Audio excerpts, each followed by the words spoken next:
penjaga hutan dan anak yang hilang. Budi baru saja hendak berbaring ketika Bimo tiba-tiba gelisah. Bimo adalah anjing yang baik dan pintar, ia tidak pernah panik tanpa alasan. Budi memungutnya 8 tahun lalu, menemukan seekor anak anjing yang kebingungan, merintih, dan sendirian di jalan setapak usianya baru beberapa minggu. Mungkin seseorang dari desa hendak membuangnya ke sungai yang tak jauh dari sana, tetapi tidak sampai hati dan meninggalkannya begitu saja. Di jalan, nasibnya akan sama saja. Saat itu, Budi melihat makhluk kecil yang malang dan putus asa itu, dan luka lama di hatinya kembali terasa. Dulu, Budi juga pernah sendirian dan tidak diinginkan oleh siapapun. Singkat cerita, pria itu membawa pulang anak anjing itu ke gubuk jagawananya, memberinya makan, merawatnya, dan seiring waktu, Bimo menjadi sahabat dan penolong terbaiknya. Sulit membayangkan teman yang lebih setia darinya. Seekor anjing seperti Bimo sangat berarti bagi seorang jagawana Parubaya. Dan sekarang, Bimo bertingkah aneh. Ia berlari-lari di dekat pintu, jelas-jelas menarik tuannya keluar, menatap matanya seolah menyuruhnya bergegas. Dengan enggan, Budi mengenakan sepatu bot karetnya yang besar, memakai jaket tebal, dan mengikat tali topinya di bawah dagu. Ia melirik dengan sedih ke arah dipan di dekat tungku begitu nyaman, empuk, dan menggoda. Tapi Bimo sudah melakukan gerakan-gerakan tak sabar di depan pintu. Ia harus ikut dengannya, memeriksa apa yang terjadi di hutan. Anjingnya bukan tipe yang akan mengganggu tuannya tanpa sebab. Budi menyandangkan senapan di punggungnya dan mengikuti Bimo. Budi selalu mencintai hutan. Ia dibesarkan di sebuah desa tak jauh dari rimbunnya hutan tropis. Saat kecil, ia sering berlari ke sana bersama teman-temannya untuk mencari buah-buahan liar, mengumpulkan ranting kering untuk menyalakan api, atau sekadar bermain.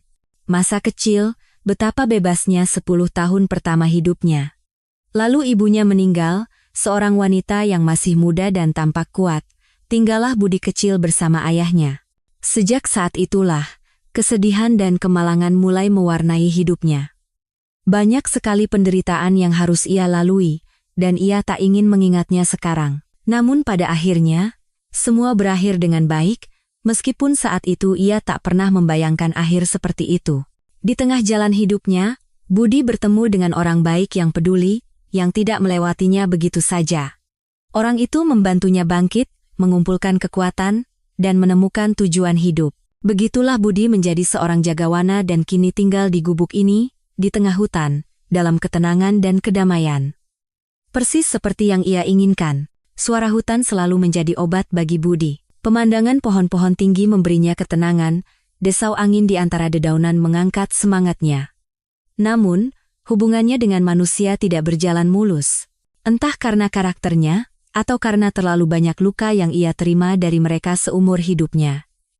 Kehidupan menyendiri ini sangat cocok untuknya. Ia punya beberapa teman yang sesekali datang ke gubuknya untuk tinggal beberapa hari, menikmati keheningan hutan. Budi senang menyambut mereka, tetapi ia tak pernah mau pergi ke desa, apalagi ke kota. Cerita-cerita teman-temannya tentang kehidupan di sana tidak menarik baginya, hutan terasa lebih dekat dan akrab. Teman-temannya bahkan bercanda memanggilnya penunggu hutan. Budi menyukai julukan itu. Memang, ia adalah sang penunggu hutan. Tentu saja, ia sadar usianya tak lagi muda. Sebentar lagi ia harus pensiun dan kembali ke rumah peninggalan ayahnya di desa. Tapi ia belum mau memikirkannya sekarang. Saat ini, Budi bergegas mengikuti Bimo. Hari sudah gelap, jadi sang jagawana menerangi jalannya dengan senter. Tiba-tiba, sorot lampu menangkap sesosok tubuh mungil dari kegelapan. Sosok itu tampak begitu janggal dan tidak wajar di tengah hutan malam yang senyap. Bimo sudah berputar-putar di sekelilingnya, mengendus dan mengibaskan ekornya dengan ramah. Inilah alasan anjing itu menarik tuannya keluar dari gubuk yang hangat di malam hari. Itu adalah seorang anak perempuan, masih sangat kecil, mungkin berusia 3 atau 4 tahun. Ia mengenakan jaket tebal berwarna merah muda cerah, topi lucu dengan pom-pom besar, dan sepatu kecil yang bagus. Pakaiannya bagus dan hangat, jelas barang-barang mahal. Namun, di tengah udara malam yang dingin ini, anak itu tidak akan bertahan lebih dari beberapa jam. Tanpa pikir panjang, Budi melepaskan jaketnya, menyelimuti anak itu, sambil menggosok pipinya yang pucat dengan tangannya, di mana sudah terlihat tanda-tanda awal kedinginan. Cepat, cepat ke tempat yang hangat. Anak ini perlu segera minum teh manis panas sambil duduk di dekat tungku yang menyala. Sisanya bisa dipikirkan nanti.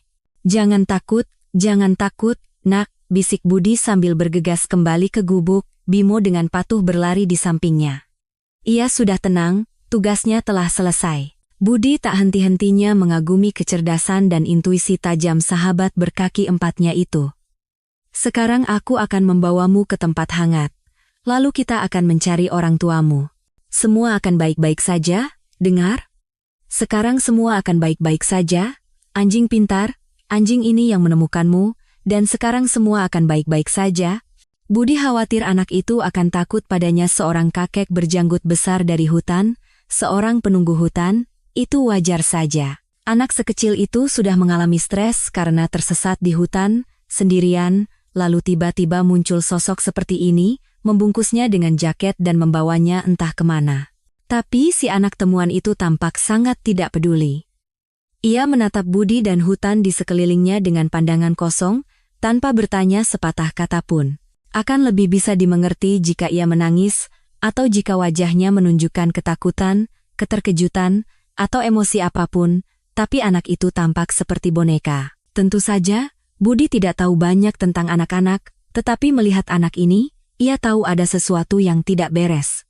Di dalam gubuknya yang hangat, tamu kecil itu cepat pulih. Pipinya kembali merona, matanya berbinar.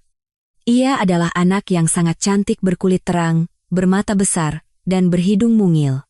Tapi ia begitu pendiam dan seperti berada di dunianya sendiri. Entah ia sangat ketakutan, atau ada hal lain. Namun, ia tidak menolak secangkir susu hangat yang ditawarkan Budi. Dengan lahap ia meminumnya dan juga memakan sepotong singkong rebus. Budi mencoba memancingnya bicara. Meskipun anak itu masih sangat kecil, anak seusianya biasanya sudah bisa berbicara, walau dengan bahasa mereka sendiri yang kadang sulit dimengerti. Budi ingat salah satu temannya pernah menginap bersamanya dengan cucu laki-lakinya yang seumuran dengan gadis aneh ini. Anak laki-laki itu memberondongnya dengan pertanyaan dan menatap segala sesuatu di sekitarnya dengan penuh rasa ingin tahu. Tapi anak ini sangat berbeda. "Siapa namamu, cantik?" tanya Budi, menatap ke dalam mata besar anak itu. "Bagaimana kau bisa sampai di sini?" Tentu saja, tidak ada jawaban. Kehangatan membuat tamu kecil itu cepat mengantuk. Budi dengan hati-hati memindahkannya ke dipannya, memperbaiki bantal, dan menyelimutinya dengan selimut wol. Anak itu perlu benar-benar hangat, sepertinya ia sudah berada di luar selama beberapa jam. Besok, saat fajar, Budi akan membawanya ke desa. Sekarang sudah terlalu malam, udara semakin dingin, dan tidak aman berjalan di hutan pada malam hari. Ada sekawanan babi hutan yang berkeliaran di sekitar hutan setelah matahari terbenam. Dan sialnya, ponselnya ponsel jadul yang diberikan oleh atasannya mati hari ini. Sekalian saja besok ia akan menunjukkannya kepada orang yang mengerti, mungkin bisa diperbaiki. Bagaimanapun, Budi butuh alat komunikasi dengan dunia luar. Seperti saat ini, misalnya, seharusnya ia bisa menelepon ke desa, memberitahukan tentang temuannya. Pasti orang tuanya sedang mencarinya, cemas setengah mati. Budi bahkan tidak bisa memberi kabar bahwa ia telah menemukan anak itu dan bahwa ia baik-baik saja, meskipun, tentu saja, tidak sepenuhnya baik-baik saja. Anak itu sangat aneh, pendiam, tidak menangis, dan dengan tenang ikut dalam gendongannya. Ia tidak berbicara. Ada sesuatu yang salah dengannya. Anak itu mendengkur pelan di atas dipan di bawah selimut hangat. Dalam tidurnya, ia tampak seperti malaikat sungguhan. Budi tersenyum. Ia tidak pernah punya anak sendiri, tetapi melihat anak-anak kecil, hatinya selalu dipenuhi kelembutan. Mereka begitu rapuh, begitu tak berdaya, belum tahu apa-apa tentang dunia. Jalan hidup yang panjang terbentang di depan mereka masing-masing. Akan menjadi apa mereka kelak saat dewasa? Di dekat pintu, di atas tikarnya, Bimo berbaring. Budi menyusun 2 kursi menjadi semacam tempat tidur, meletakkan jaket tebalnya yang terlipat sebagai bantal, menutupi dirinya dengan selimut, dan ikut tertidur. Besok pagi ia harus bangun lebih awal, memberi makan si anak temuan, membungkusnya dengan hangat, dan pergi ke desa untuk mencari orang tuanya. Kasihan orang-orang itu, Malam ini pasti mereka lewati dalam kecemasan yang luar biasa. Pagi-pagi buta, pintu digedor begitu keras dan putus asa hingga kaca jendela bergetar. Budi melompat dari tempat tidur daruratnya dan mengintip keluar jendela. Matahari belum terbit, di tengah remang-remang fajar, pohon-pohon berdiri tak bergerak. Tamu kecilnya juga terbangun oleh gedoran itu. Ia duduk di tempat tidur, mengucek matanya. Budi berpikir bahwa di pagi hari ia akan bertingkah berbeda, tetapi anak itu, seperti kemarin, tampak sama sekali tidak peduli dengan apa yang terjadi. Suara bising itu membangunkannya, tetapi tidak membuatnya takut atau terkejut. Bimo menggonggong beberapa kali dengan nada mengancam. Ia tidak suka situasi ini. Seseorang mencoba mendobrak masuk ke gubuk mereka di pagi buta. Sebagai pelindung sejati, ia menjaga wilayahnya. Budi bangkit. Ia tahu bahwa kunjungan pagi ini ada hubungannya dengan anak perempuan yang ia temukan kemarin di hutan. Pria itu mendekati pintu dan mengajukan pertanyaan yang sudah jelas jawabannya. Siapa di sana? Kami mencari seorang anak, terdengar suara laki-laki yang cemas. Anak kami hilang, tolong, bantu kami menemukannya. Budi membuka pintu. Di ambang pintu berdiri seorang pria tinggi, muda, tampan, berpakaian modis, dan mahal. Wajahnya mirip dengan si anak temuan, mata besar yang sama dan hidung yang sedikit mancung. Ia tampak cemas, pucat, dan putus asa. Di sampingnya, seorang gadis remaja menempel dengan takut. Budi sama sekali tidak menyangka akan melihatnya di sini. Wajahnya murung, juga sangat pucat, dan di matanya ada begitu banyak rasa sakit dan ketakutan yang tak terkatakan. Sulit sekali melihat anak yang tampak begitu tertekan ini. Dia ada di sini, dia bersamaku. Budi segera menenangkan para tamunya, mempersilakan mereka masuk. Saya menemukannya kemarin. Ponsel saya rusak, tidak bisa menelepon. Rencananya pagi ini mau saya bawa ke desa. Melati, seru pria itu, bergegas ke depan. Ia memeluk gadis kecil itu, memeriksanya sekilas apakah ia baik-baik saja, lalu mulai menghujaninya dengan ciuman.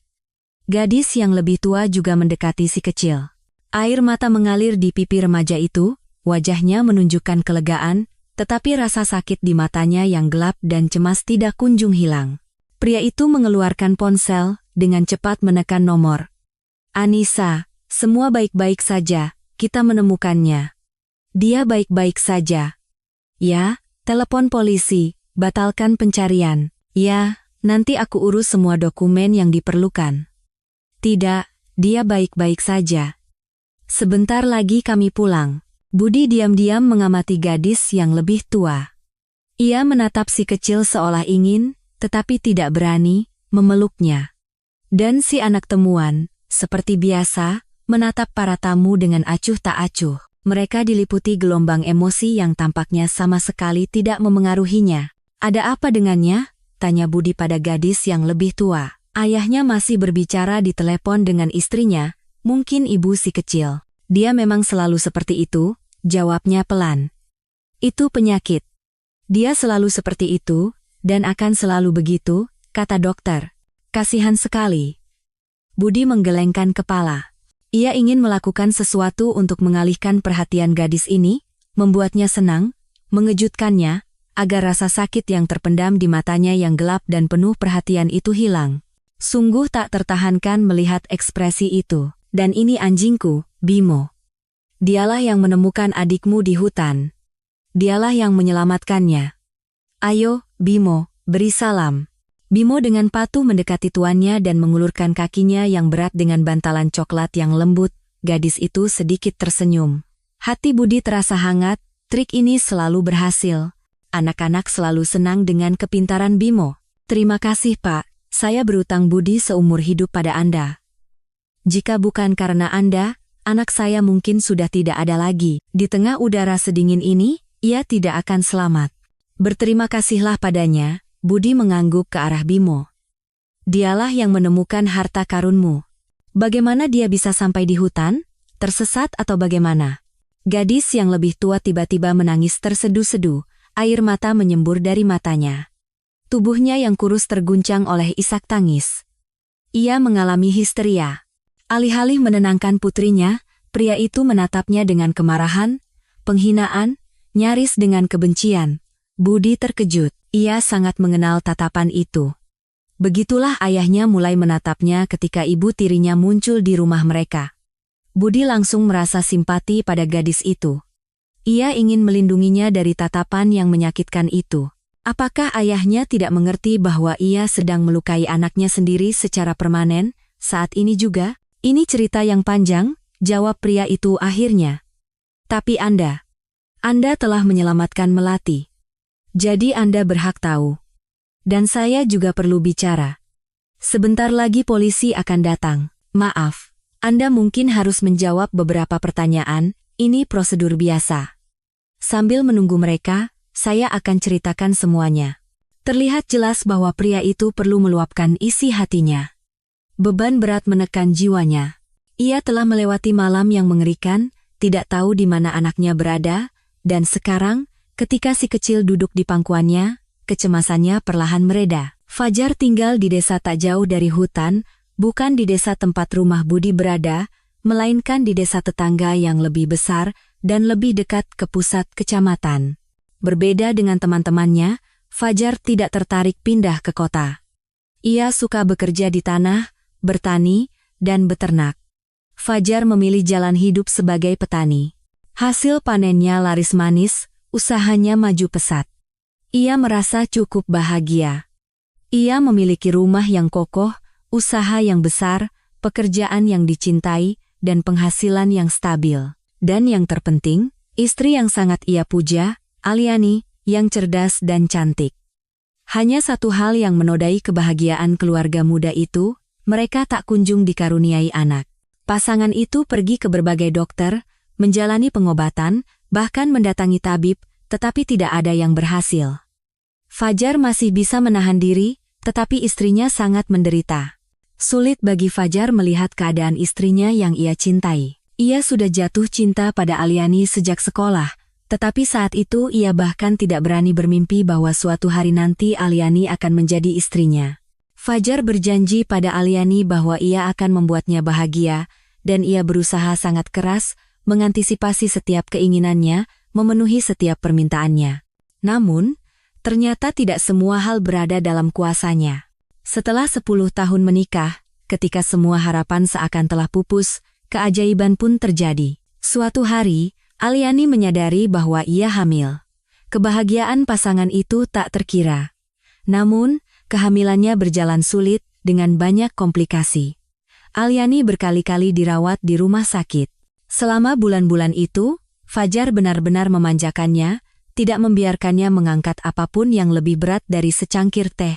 Pasangan itu menantikan anak pertama mereka, bersukacita, dan membuat rencana. Kanya lahir prematur. Untungnya, saat itu Aliani berada di rumah sakit, jika tidak, bayi itu mungkin tidak akan selamat. Namun, Aliani sendiri tidak selamat dari persalinan.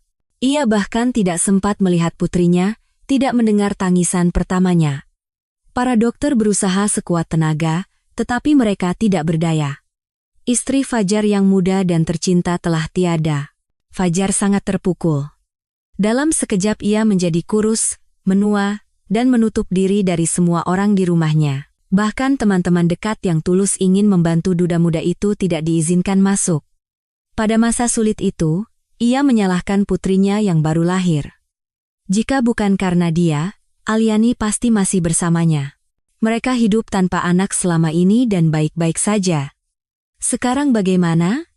Sementara itu, para dokter berjuang untuk kehidupan dan kesehatan bayi perempuan yang lemah dan prematur itu, Kanya, yang tidak diinginkan oleh siapapun, terbaring di inkubator, dililit selang-selang, mungil, kurus, dan pucat. Belum lama ini ia adalah sumber kebahagiaan dan makna hidup bagi orang tuanya, dan kini, dalam sekejap, ia sendirian. Ayahnya bahkan tidak menelepon rumah sakit untuk menanyakan kondisinya. Seolah-olah bayi itu merasakannya dan perlahan-lahan layu, meskipun dokter telah berusaha keras. Dan Fahar mulai minum-minum. Alkohol membantunya melupakan kenyataan pahit, meskipun setelahnya datang rasa pusing yang berat disertai pikiran-pikiran suram. Tapi setidaknya untuk sesaat, kesadarannya berada dalam keadaan mati rasa yang menyelamatkan. Setelah pemakaman istri tercintanya, Usahanya perlahan-lahan terbengkalai. Tapi itu tampaknya tidak mengganggu Fajar yang sedang berduka. Lalu, tepat pada hari ke-9 setelah kepergian istrinya, ia bermimpi. Ia melihat Alyani duduk di ruang tamu mereka, menatapnya dengan pandangan sedih namun penuh kasih. Fajar menghambur ke arahnya, memeluknya, dan tubuhnya bergetar karena isak tangis. "Kenapa kau meninggalkanku?" tanyanya pada istrinya. "Aku tidak mau di sini tanpamu. Untuk apa hidup seperti ini? Aku tidak menginginkannya, ini terjadi begitu saja." Alyani menggelengkan kepala dengan sedih. "Tapi kau belum boleh pergi. Waktumu masih lama, kau dibutuhkan di sini. Untuk apa? Untuk apa hidup ini tanpamu? Kanya. Putri kita. Dia membutuhkan cintamu, membutuhkan perlindunganmu, selamatkan dia." Fajar terbangun dan mendapati dirinya tergeletak di lantai. Saking mabuknya, ia bahkan tidak sanggup merangkak ke tempat tidur. Alyani pernah muncul dalam mimpinya sebelumnya, tetapi kali ini rasanya berbeda. Fajar merasa seolah-olah istrinya datang dari dunia lain, menerobos sejenak untuk menyampaikan pesan penting, untuk membawanya kembali ke kehidupan. Pria itu langsung pergi ke kamar mandi. Pikirannya menjadi jernih. Alyani tidak akan kembali. Tapi sekarang ia punya seorang putri. Di dalam dirinya ada sebagian dari Alyani, kelanjutannya, dan putri kecilnya sekarang ada di rumah sakit.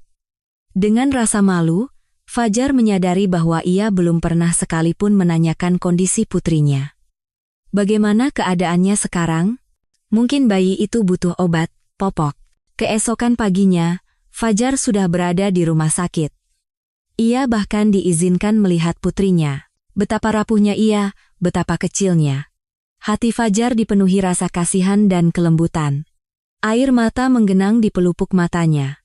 Dokter mengatakan kondisi bayi itu kritis. Dalam beberapa hari ke depan, semuanya akan ditentukan. Entah bayi itu akan membaik, atau... Fajar bahkan tidak mau memikirkan kemungkinan kedua. "Ayo, Kanya, ayo, sayang. Bertahanlah," bisik Fajar sambil menatap si mungil melalui kaca inkubator. Sulit dipercaya, tetapi seolah-olah bayi itu merasakan dukungan dari orang terdekatnya. Ia membuka matanya dan menatap lurus ke arah ayahnya, dengan tajam, seolah sedang mempelajarinya. Fajar terkesiap kaget dan langsung tahu bahwa sekarang semuanya akan baik-baik saja. Kanya memang cepat membaik. Berat badannya mulai bertambah, ia belajar bernapas sendiri dan minum susu dari botol. Ia semakin kuat setiap hari. Fajar kini rutin mengunjungi putrinya. Ia diizinkan masuk ke kamarnya. Terlihat bahwa setelah kunjungan ayahnya, pasien mungil itu merasa lebih baik. Mungkin Kanya kecil mengerti bahwa ada seseorang di dunia ini yang membutuhkannya, dan karena itulah ia berhasil bertahan. Sebulan kemudian, Fajar sudah membawanya pulang dari rumah sakit. Saat keluar dari rumah sakit, teman-temannya dan ibunya, yang datang dari jauh untuk membantu pada awalnya, hadir di sana. Orang tua Alyani sudah lama meninggal, mereka pasti juga akan membantu merawat si kecil. Fajar tahu bahwa ibunya cepat atau lambat akan pulang. Di rumah, ia punya urusan sendiri, suami yang sakit, cucu dari anak-anaknya yang lain. Ia tidak bisa tinggal bersama Fajar selamanya. Namun, ibunya sangat membantu ayah baru itu.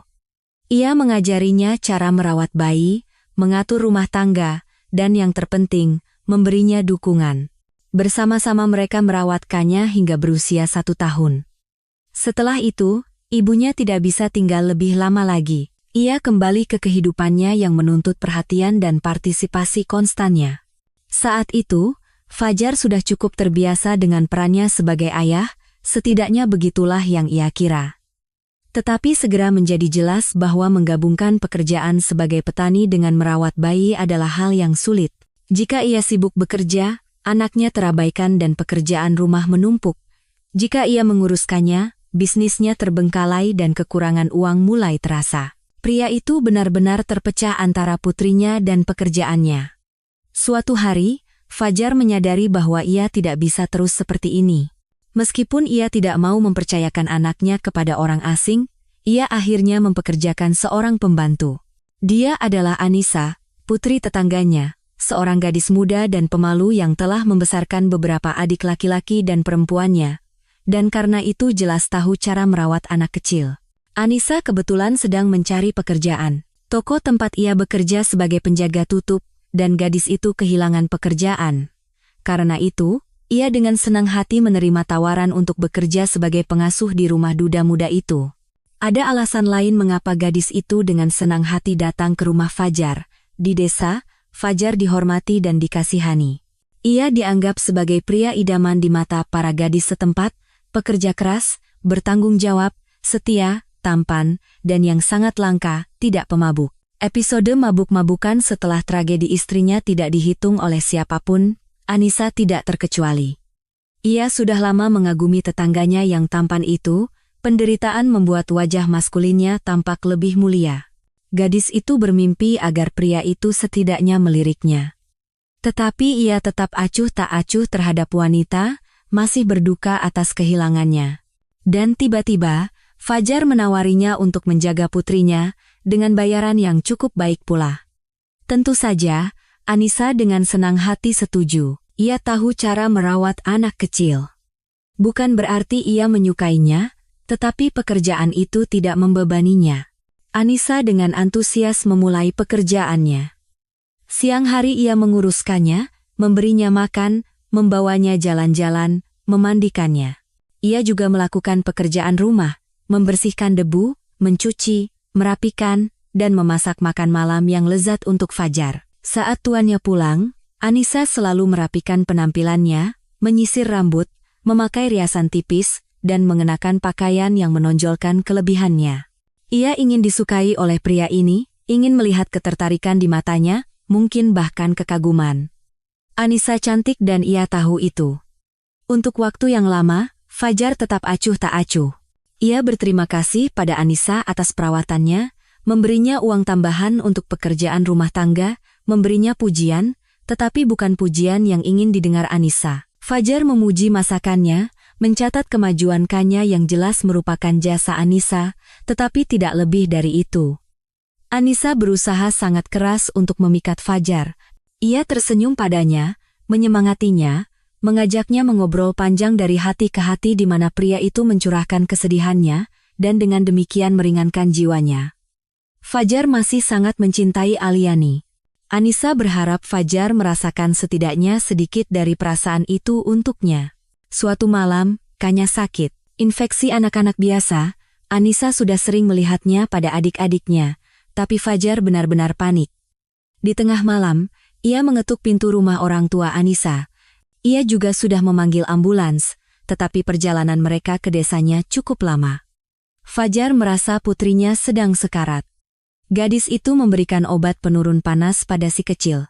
Demamnya perlahan turun, begitu pula ketegangan Fajar. Ketika ambulans tiba, anak itu sudah baik-baik saja dan tidur nyenyak. Dokter meresepkan obat dan pergi. Anissa dan Fajar duduk di ruang tamu yang remang-remang. Terima kasih. Aku tidak tahu apa yang akan kulakukan tanpamu. Bukan apa-apa. Hanya demam biasa, hal seperti ini sering terjadi pada anak-anak. Aku tahu, tapi aku sangat takut padanya. Rasanya dia begitu rapuh, begitu rentan. Jika terjadi sesuatu padanya, aku tidak tahu apa yang akan terjadi padaku. Dia akan baik-baik saja, Anissa meyakinkan. Kanya anak yang kuat, jangan khawatir. Aku tidak ingin kau pergi, kata Fajar tiba-tiba, menatap lurus ke mata Anissa. Tinggallah bersamaku, bersama kami. Anissa tidak bisa mempercayai apa yang didengarnya. Apakah mimpinya menjadi kenyataan? Jantungnya berdebar gembira. Gadis itu seolah disiram gelombang hangat, ia merasa panas dan dingin silih berganti. Mungkin wajahnya memerah. Untungnya ruangan itu gelap dan tidak terlihat, tentu saja ia tinggal. Mereka menikah, Kanya menjadi anak tiri bagi tetangganya. Namun, ada satu hal. Suatu hari Fajar pulang lebih awal dan mendengar Anissa mengajari Kanya untuk memanggilnya ibu. Tidak, jangan, pintanya pada istri mudanya. Kau bukan ibunya, Kanya harus tahu yang sebenarnya. Aku akan menceritakan padanya tentang Aliani. Anissa merasa tidak enak, tetapi ia diam. Fajar adalah ayahnya, apapun keputusannya, begitulah jadinya. Sejak saat itu, perasaan Anissa terhadap Kanya mulai memudar. Gadis itu tidak akan pernah menjadi putrinya. Ya sudahlah, mereka akan punya anak sendiri, dan Kanya. Ya, Kanya harus ia rawat dan besarkan. Bagaimanapun, ia ada di sini hanya karena gadis itu. Waktu berlalu. Kanya tumbuh dewasa, semakin mirip dengan Aliani, ibunya. Selalu ada ikatan yang erat antara ayah dan anak itu. Seolah-olah Fajar memahami Kanya tanpa kata-kata, begitu pula sebaliknya. Hal ini sangat membuat Anissa kesal, membuatnya merasa tersisih dan cemburu. Sesuai rencananya, Fajar menceritakan pada Kanya kisah kelahirannya. Gadis itu tahu bahwa Anissa bukan ibu kandungnya. Si kecil tulus menyayangi ibu tirinya, selalu mendekatinya. Tapi Anissa sendiri semakin besar.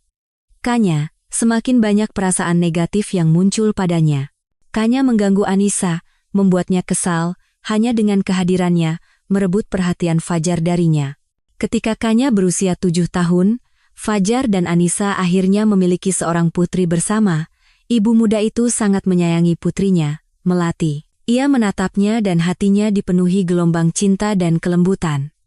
Inilah kebahagiaan menjadi seorang ibu.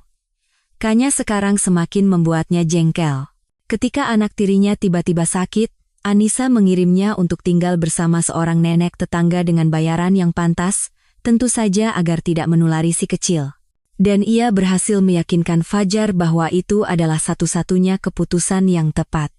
Anissa jengkel dengan perhatian Kanya pada adik perempuannya. Ia terus-menerus ingin melihat bayi itu, bahkan mencoba menggendongnya.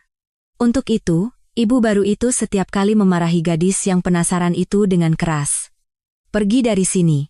Nanti kau jatuhkan atau lukai dia, kau kan ceroboh. Jauhi Melati. Kanya dengan wajah sedih masuk ke kamarnya. Anissa tidak lagi bermain dengannya, tidak berbicara dengannya. Bahkan ayahnya, ketika pulang kerja di malam hari, hanya mencium pipinya sekilas, lalu segera bergegas ke kamar bayi, ke putri bungsunya. Bersama Anissa, mereka berdiri di atas ranjang bayi, tersenyum, dan berbicara lembut padanya. Melati tumbuh besar, dan segera menjadi jelas bahwa ada sesuatu yang tidak beres dengannya. Pada waktunya, ia tidak berguling, tidak berdiri, tidak mengambil langkah pertamanya. Orang tuanya menjadi tegang. Keduanya memiliki pengalaman dengan anak kecil. Fajar telah membesarkan Kanya, dan Anissa, sekumpulan adik-adiknya. Keduanya tahu kira-kira seberapa cepat bayi harus berkembang. Melati memang secara bertahap menguasai keterampilan baru, tetapi terlalu lambat. Dan yang paling menakutkan orang tuanya adalah kurangnya minat Melati pada dunia di sekitarnya. Ia tidak meraih benda-benda berwarna cerah, tidak memasukkan semuanya ke dalam mulut, bahkan tidak mencoba memegang mainan. Tidak ada yang menarik perhatiannya. Pandangan kosong, seolah-olah diarahkan ke dalam dirinya sendiri. Anissa menangis di samping putrinya yang tertidur, berharap ini hanya kesulitan sementara, keterlambatan perkembangan yang ringan. Bagaimanapun, setiap anak berbeda, Fajar juga berpegang pada pemikiran ini. Selama periode ini, tidak ada yang memperhatikan Kanya sama sekali. Anissa sibuk dengan si kecil sepanjang hari, mencari tanda-tanda kemajuan sekecil apapun. Fajar juga, setelah bekerja, langsung berlari ke Melati. Putri sulungnya merasa ditinggalkan, dilupakan, dan sangat kesepian. Ia juga ingin bermain dengan adiknya, tetapi ia diusir. Gadis itu bermimpi agar ayahnya setidaknya beberapa kali mengangkatnya ke langit-langit, seperti yang sering ia lakukan pada Melati. Tapi ayahnya hanya mengabaikannya. Anissa, sebaliknya, melampiaskan amarahnya pada anak tirinya untuk setiap alasan, tidak merapikan mainan, tidak mencuci piring dengan bersih, tidak membuang sampah tepat waktu, tertawa terlalu keras saat si kecil tidur. Untuk semua itu, Kanya mendapat hinaan, pukulan, ancaman, dan sesekali tamparan keras yang sangat menyakitkan dan menghina. Anissa jengkel dengan kehadiran anak tirinya, bahkan penampilannya. Wanita itu marah karena gadis yang tidak berguna ini begitu pintar, cantik, dan sehat, sementara Melati jelas-jelas ada yang salah. Pada usia 1 tahun, masalah putri bungsunya menjadi jelas tidak hanya bagi orang tuanya, tetapi juga bagi orang-orang di sekitarnya. Fajar dan Anissa menitipkan Kanya pada tetangga dan pergi ke ibu kota untuk menemui spesialis terbaik yang direkomendasikan oleh dokter dari puskesmas setempat. Dokter lokal tidak dapat mendiagnosis Melati dan merekomendasikan pemeriksaan yang lebih teliti, yang tentu saja tidak murah. Di Jakarta, mereka harus menghabiskan semua tabungan mereka untuk prosedur medis dan akomodasi. Hasilnya mengejutkan kedua orang tua. Ternyata Melati menderita penyakit bawaan langka, gangguan metabolisme yang merusak otak. Kedua orang tua adalah pembawa gen cacat, hanya saja mereka tidak beruntung. Ternyata belum ada obat untuk penyakit ini. Pasien hanya didukung secara simptomatik. Obat-obatannya sangat mahal, dan efeknya minimal. Tetapi dengan terapi, setidaknya tidak akan ada perburukan atau kemunduran keterampilan motorik. Pasangan itu kembali ke rumah dengan murung dan diam. Anissa, yang telah menangis selama beberapa hari, tampak begitu pucat dan kurus sehingga Kanya bahkan tidak langsung mengenalinya. Fajar sebisa mungkin menjelaskan kepada putri sulungnya bencana apa yang menimpa keluarga mereka. Gadis itu merasa sangat kasihan pada adiknya. Ia mencoba memeluknya dan merasakan pukulan keras di sisinya, yang membuatnya terlempar ke dinding dan bahunya terbentur dengan keras. Anissa, dengan wajah berkerut karena marah, menatap anak tirinya. Dada wanita itu naik turun dengan berat. Ini salahmu. Semua ini salahmu. Kau mengambil kesehatan Melati untuk dirimu sendiri. Anissa meneriakkan banyak kata-kata mengerikan dan menghina lainnya, menyalahkan Kanya kecil atas segalanya. Fajar dengan susah payah menyeret istrinya ke ruangan lain, di mana ia menenangkannya untuk waktu yang lama. Histeria itu berubah menjadi isak tangis yang keras. Kanya merasa takut, sangat takut. Ia merasa seolah-olah monster telah merasuki Anissa. Gadis itu juga dengan jelas menyadari bahwa ibu tirinya mampu melakukan apa saja. Apapun bisa diharapkan darinya. Melati, yang menjadi penyebab semua keributan ini, duduk dengan tenang di ranjangnya. Suara-suara di sekitarnya, termasuk teriakan ibu kandungnya, sama sekali tidak mengganggunya. Gadis itu menatap sekeliling dengan acuh tak acuh. Dan saat itulah, Kanya pertama kali merasakannya, kemarahan pada makhluk kecil itu. Sebelum Melati lahir, kehidupan Kanya sangat indah. Anissa memang tidak pernah menunjukkan kelembutan dan perhatian khusus, tetapi ia berperilaku sangat berbeda. Dan ayahnya sangat mencintai Kanya sebelum si bungsu lahir. Kenapa semua orang begitu memujanya, untuk apa? Dan pada saat yang sama, mereka melupakannya, melupakan Kanya. Padahal ia sudah berusaha keras untuk bersikap baik, mencuci piring, membersihkan kamar, mengelap debu. Sebagai balasannya, ia hanya mendapat celaan, kejengkelan, dan hukuman untuk hal-hal sepele. Kanya ingin dipeluk juga, dicintai, dilindungi, dibelikan gaun dan mainan yang indah seperti gadis-gadis tetangga. Tentu saja, ayahnya sesekali memberinya hadiah, tetapi Kanya, yang masih sangat kecil, merasa bahwa ia hanya disuap. Ia merasa dingin tanpa perhatian orang dewasa yang berarti. Sementara itu, Melati mendapatkan perhatian dan kasih sayang 2 kali lipat, bahkan 3 kali lipat. Dialah yang bersalah atas penderitaan Kanya. Adik perempuan bungsunya, itulah penyebab semua masalah. Pikiran ini semakin kuat di benak Kanya setiap hari. Anissa terus melampiaskan amarahnya pada anak tirinya. Ia tidak lagi menyalahkannya atas penyakit Melati, tetapi ia menemukan alasan lain untuk memarahinya. Kanya berusaha untuk tidak terlihat oleh ibu tirinya. Yang tidak kalah menyakitkan bagi gadis itu adalah sikap acuh tak acuh ayahnya. Sejak orang dewasa mengetahui diagnosis si kecil, semua kekuatan, waktu, dan sumber daya keluarga dicurahkan untuk pengobatannya. Obat-obatan mahal, rehabilitasi, latihan di rumah. Beberapa kali seminggu, seorang terapis pijat datang ke rumah mereka.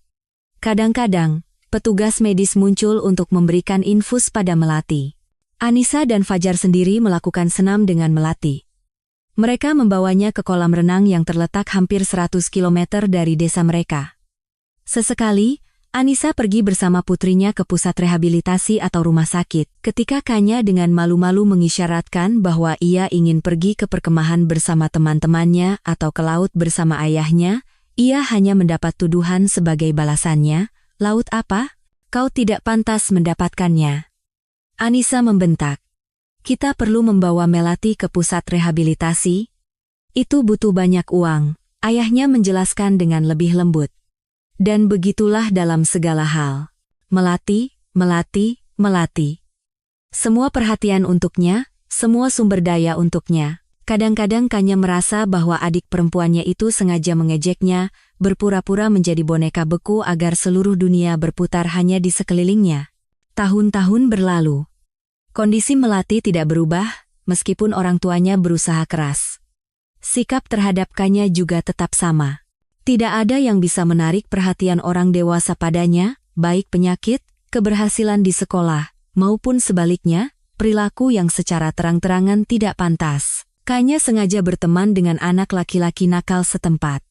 Ia ikut serta dalam semua kenakalan mereka yang paling gila, dan bahkan terkadang memimpin mereka.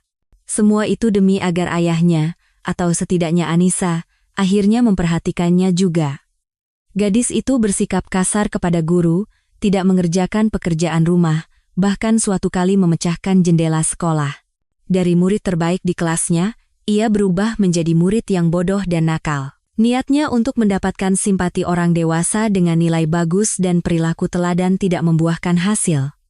Oleh karena itu, Kanya secara aktif menerapkan rencana B. Ayahnya dipanggil ke kepala sekolah, dimarahi. Kanya berharap Fajar setidaknya sekali akan berbicara dengannya dari hati ke hati. Gadis itu, melihat situasi adiknya, menyimpulkan bahwa semua perhatian dan sumber daya diberikan kepada anak-anak bermasalah, jadi ia mulai berperilaku sesuai, tetapi keajaiban tidak terjadi. Anissa hanya mendapatkan ungkapan baru yang menyakitkan untuk menghina anak tirinya, bodoh, murid bodoh, nakal tidak berguna. Dan ayahnya, ayah yang perhatiannya begitu dirindukan. Kanya mulai menatapnya dengan cara yang sama sekali baru dengan kekecewaan, bahkan dengan rasa sakit. "Aduh, Kanya, Kanya," katanya sambil mendesah. "Kukira setidaknya aku bisa berharap padamu di hari tuaku. Tapi kau, kau." Lebih baik jika ia berteriak, memarahi, bahkan memukulnya dengan ikat pinggang. Setidaknya itu perhatian, setidaknya itu emosi. Tetapi ia hanya menunjukkan bahwa ia kecewa pada putri sulungnya dan kembali ke putri bungsunya.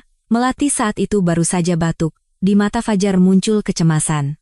Ia tidak menyelesaikan pembicaraannya dengan Kanya, bergegas ke si kecil, Anissa juga sudah menghampirinya. Dan lagi-lagi mereka berdua berdiri di atas ranjang bayi, menenangkannya, memanggilnya dengan nama-nama sayang. Dan Kanya ditinggalkan sendirian di ruang tamu, kecewa, marah pada seluruh dunia, tersinggung. Lagi-lagi, Melati merebut semua perhatian. Bagaimana ia bisa melakukannya? Selalu sama saja. Beberapa tahun lagi berlalu. Melati sudah berusia 4 tahun. Ia masih gadis yang sama yang acuh tak acuh terhadap segala sesuatu yang terjadi. Menurut Kanya, rehabilitasi tidak memberikan hasil apapun. Orang tuanya, sebaliknya, senang dengan kemajuan putri kecil mereka. Kanya mendengar mereka berbicara bahwa jika bukan karena prosedur mahal ini, Melati sekarang akan terbaring tak berdaya, bahkan tidak bisa berjalan. Tapi sekarang ia bisa bergerak, berjalan, bahkan belajar makan sendiri. Hanya saja ia masih tidak memahami dunia di sekitarnya, atau hanya berpura-pura. Kanya yang berusia 11 tahun terus menyalahkan adik perempuannya, karena telah lahir dan merebut perhatian, serta cinta ayahnya. Fajar, setelah kelahiran si bungsu, hampir tidak pernah memelukkannya. Ia berbicara dengan putri sulungnya dengan jengkel, mengabaikan permintaan dan masalahnya. Tentang Anissa, jangan ditanya lagi. Sepertinya ia kesal hanya dengan melihat anak tirinya. Karena itu, gadis itu berusaha untuk tidak sering terlihat olehnya. Kanya menghabiskan waktu lama di luar, bermain dengan teman-temannya sampai larut malam, kembali setelah semua anak dipanggil pulang. Malam itu, ia pulang sangat larut. Dari bukit yang dibuat orang tua untuk anak-anak desa, gadis itu sangat bersenang-senang. Mula-mula anak-anak bermain perang salju, Lalu mereka meluncur dengan papan seluncur dan ban tiup menuruni bukit. Angin bersiul di telinga mereka. Mereka berlomba-lomba meluncur, berpegangan seperti kereta, atau sekadar berguling-guling ke bawah. Rasanya tidak ingin pulang sama sekali. Tapi hari mulai gelap, udara semakin dingin. Anak-anak satu persatu berpamitan dan berlari ke orang tua mereka, ke tempat yang hangat. Akhirnya, Kanya sendirian di bukit itu. Ia menghela napas, membayangkan tatapan menghina ibu tirinya, dan berjalan gontai menuju rumah. Di tengah jalan, gadis itu menyadari bahwa ia telah merobek jaket barunya. Jaket itu baru saja dibelikan untuknya, karena jaket lamanya sudah kekecilan. Kanya sangat senang. Jarang sekali ia mendapatkan sesuatu yang baru. Semua uang dihabiskan untuk pengobatan Melati. Putri sulungnya tidak terlalu dimanjakan. Dan sekarang, sobekan besar membentang di sepanjang lengan jaket tebal yang indah itu. Kanya nyaris tidak bisa menahan air mata. Ia sadar bahwa sekarang ia harus memakai jaket yang ditambal sepanjang musim dingin ini, dan mungkin musim dingin berikutnya. Jahitannya akan terlihat jelas. Dan ia juga takut akan kemarahan ibu tirinya. Tentu saja, Anissa tidak akan melewatkan kesempatan untuk meneriakinya karena kesalahan ini. Tetapi Kanya tetap tidak menyangka reaksi yang ditunjukkan ibu tirinya. Saat itu, Melati sedang bermain di halaman. Ayahnya membuatkan bukit kecil untuknya di sana, dan gadis itu telah menguasai ilmu sederhana. Ia memanjat tangga yang ditaburi pasir ke puncak dan meluncur ke bawah. Melati melakukan ini selama berjam-jam, berulang kali. Tidak ada emosi, dilihat dari ekspresi wajahnya. Ia hanya meluncur menuruni bukit, lalu naik lagi. Menurut Kanya, itu tampak menyeramkan, tapi orang tuanya senang. Anak itu belajar melakukan sesuatu sendiri, anak itu sibuk. Tidak ada yang berani mencoba membawa Melati pergi dari bukit pada saat-saat seperti itu. Gadis itu akan langsung menjerit begitu keras, hingga seolah-olah gendang telinga akan pecah. Mereka membiarkannya bermain sepuasnya. Kadang-kadang butuh 1 jam, kadang-kadang 2 atau 3 jam. Kemudian, Melati dengan tenang dan tanpa ekspresi kembali ke rumah dan masuk ke kamarnya, mengenakan sepatu bot kecilnya yang indah. Ia selalu dibelikan barang-barang yang indah dan mahal. Kan kita sering pergi rehabilitasi, ke berbagai kota, jelas Anissa. Kita harus terlihat pantas. Dan Kanya, yang tidak pernah bepergian keluar desa, menurut ibu tirinya, tampaknya cukup dengan barang-barang murah dari pasar. Sementara itu, gadis itu tumbuh dewasa, dan ia ingin terlihat cantik, berdandan. Tetapi tidak ada yang terlalu memperhatikan keinginan dan permintaannya. Gaun baru apa?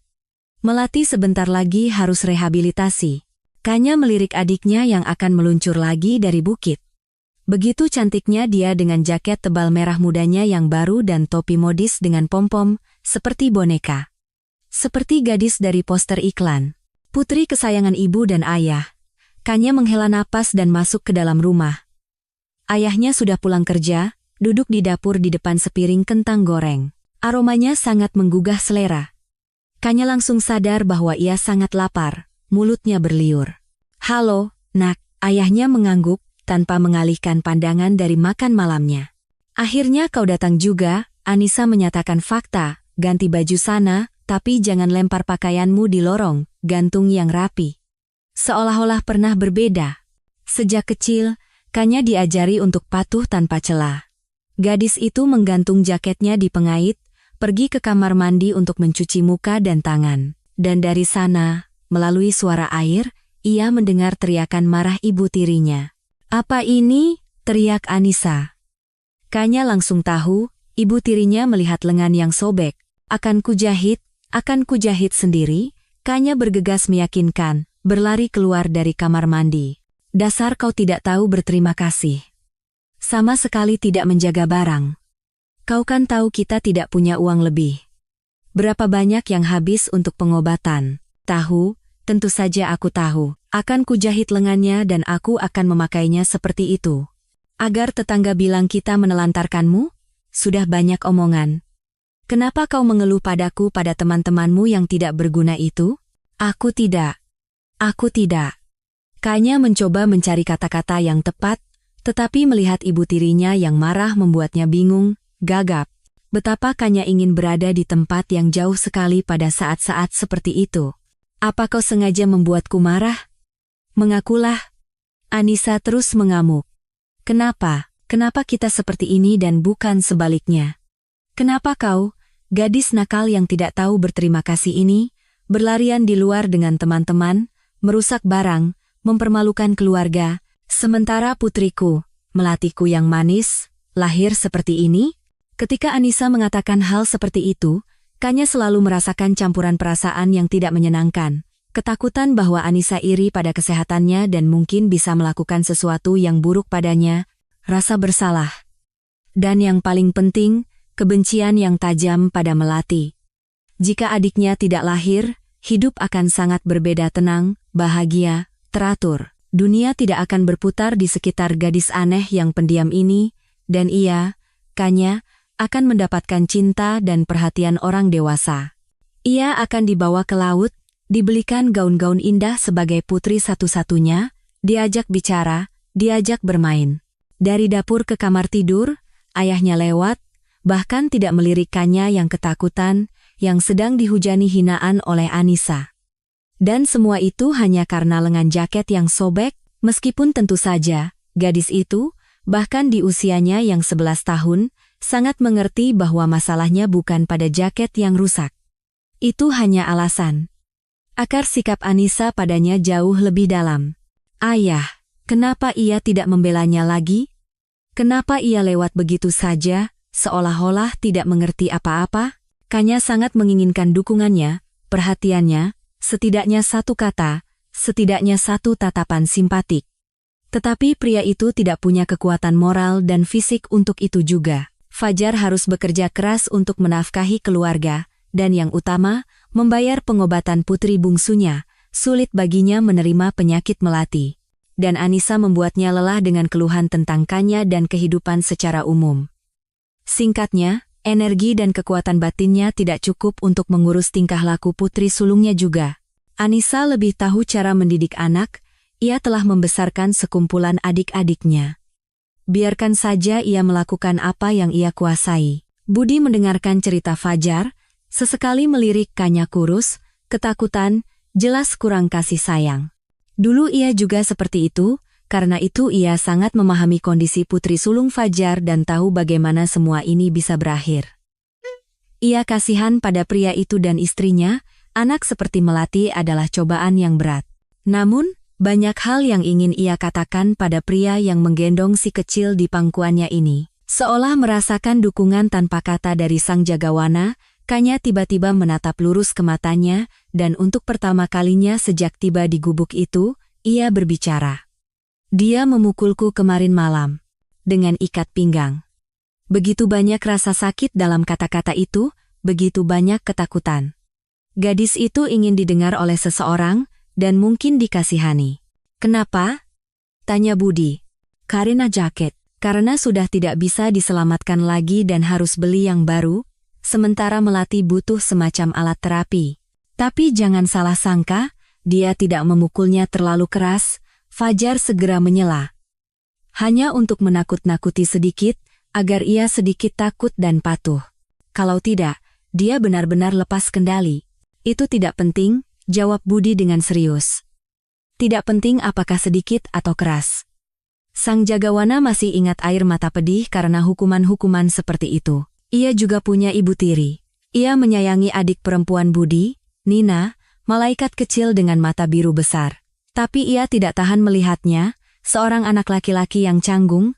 Budi, bahkan di usianya yang masih muda, mengerti bahwa jika terjadi sesuatu padanya, ibu tirinya hanya akan menghela napas lega.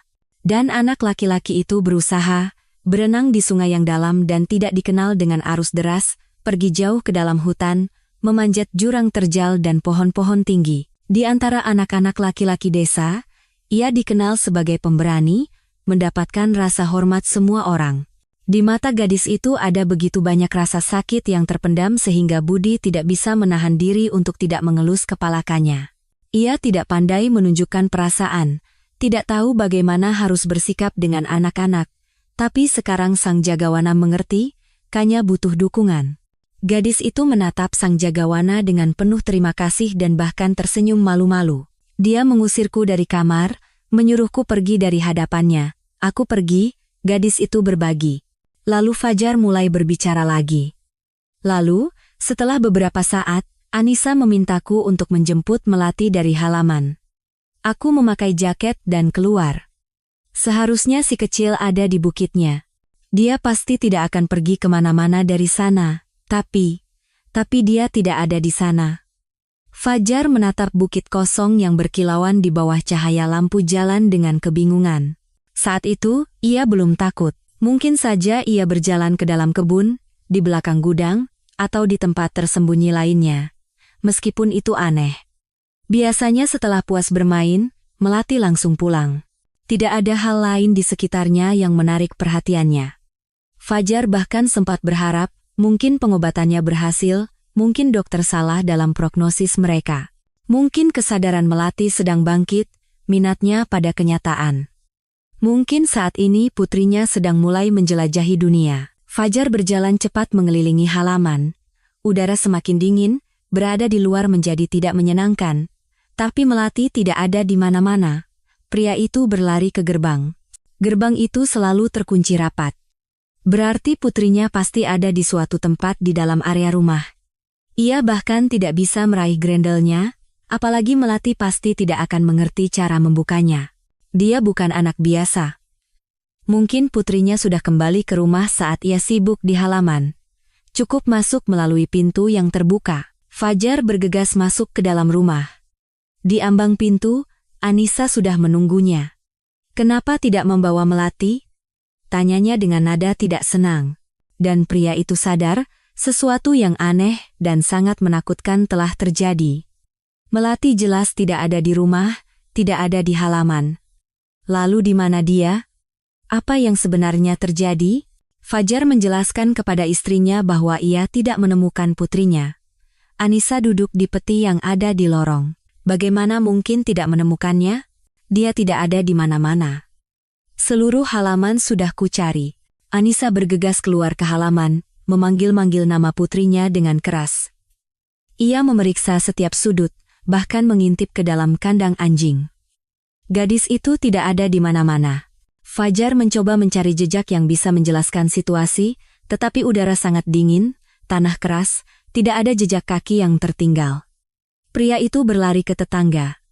Mereka butuh bantuan, segera. Anissa menghubungi kantor polisi setempat yang berada di desa sebelah. Di desa mereka hanya ada seorang babinsa, yang tidak banyak berguna dalam situasi seperti ini.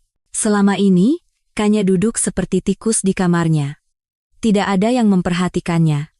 Gadis itu melihat para tetangga berkumpul untuk mencari, terbungkus syal hingga mata, dengan senter di tangan. Sekelompok orang terorganisir menjelajahi desa, meneriakkan nama Melati, seolah-olah adiknya bisa menjawab mereka. Ia tidak pernah merespons, bahkan jika ibunya yang memanggil. Nama sendiri bagi gadis itu hanyalah kebisingan lain dari dunia yang tidak menarik ini. Kemudian polisi datang. Kanya, melalui jendela yang membeku, mengamati lampu biru merah yang berkedip. Anehnya, polisi tidak menyalakan sirene, dan tidak ada anjing bersama mereka. Padahal anjing mungkin bisa berguna, bisa melacak jejak selagi belum terlambat. Kanya mengenakan jaketnya, yang lengannya sobek, dan berlari ke gerbang. Para tetangga sedang menggeledah desa, polisi mengetuk pintu rumah-rumah, berbicara dengan penduduk setempat, mencoba mengumpulkan informasi. Kanya menghela napas. Dengan cara ini mereka tidak akan pernah menemukan Melati. Karena ia tidak ada di desa. Dan Kanya tahu itu pasti. Karena dialah yang membawa Melati ke hutan. Ide itu muncul di kepala gadis itu, saat ia menangis di tempat tidur di kamarnya. Anissa telah memukulnya dengan ikat pinggang. Bagian bawah punggungnya terasa panas, tetapi penderitaan batinnya jauh lebih tak tertahankan. Betapa Kanya saat ini ingin ayahnya mengasihaninya, hanya mengelus kepalanya beberapa kali, mengatakan sesuatu yang menyemangati. Dari kesepian dan perasaan tidak berguna, hatinya hancur. Semua orang sibuk dengan Melati. Adik perempuannya mendapatkan semua cinta, perhatian, perawatan, dan makanan terbaik. Tentu saja Kanya tidak kelaparan, tetapi Melatilah yang memiliki diet khusus yang mencakup banyak buah dan sayuran lezat setiap hari, sepanjang tahun. Dan bahkan sekarang, setelah menghukum anak tirinya, Anissa pergi ke dapur untuk menyiapkan salad nanas untuk putri kesayangannya. Hanya untuk Melati, karena keluarga tidak punya uang lebih. Dan lagi-lagi karena Melati, karena penyakitnya yang aneh. Dari lorong terdengar suara ayahnya. "Bagaimana Melati hari ini?" tanyanya pada Anissa. "Melati, kapan terakhir kali ia memanggil putri sulungnya Kanya? Kapan terakhir kali ia berbicara padanya?" Ayahnya sangat lelah. Kanya mengerti dan kasihan padanya. Tapi untuk Melati, ia selalu punya kekuatan dan waktu. Ia memijatnya, berolahraga dengannya, bermain dengannya. Tapi Kanya, ia tidak memperhatikannya sama sekali. Paling-paling menanyakan nilainya. Dan bahkan sekarang, ia melihat bagaimana Anissa memukulnya, dan ia bahkan tidak masuk untuk mengasihaninya, untuk sekadar berada di sisinya. Tidak, lagi-lagi ia pergi ke dapur, ke istrinya, untuk menanyakan kemajuan Melati. Andai saja dia tidak ada, betapa indahnya hidup ini. Kanya sangat ingat saat adiknya belum lahir. Saat itu ayahnya banyak berbicara dengannya, bermain, membawanya ke sungai. Mereka pergi berkemah dan mengunjungi kerabat bersama. Ayahnya mengajak putrinya naik perahu, membawanya ke kota dengan sepeda motor untuk ke taman hiburan dan kafe. Dan Anissa juga sangat berbeda, lebih lembut dan perhatian. Tiba-tiba Kanya duduk tegak di tempat tidur.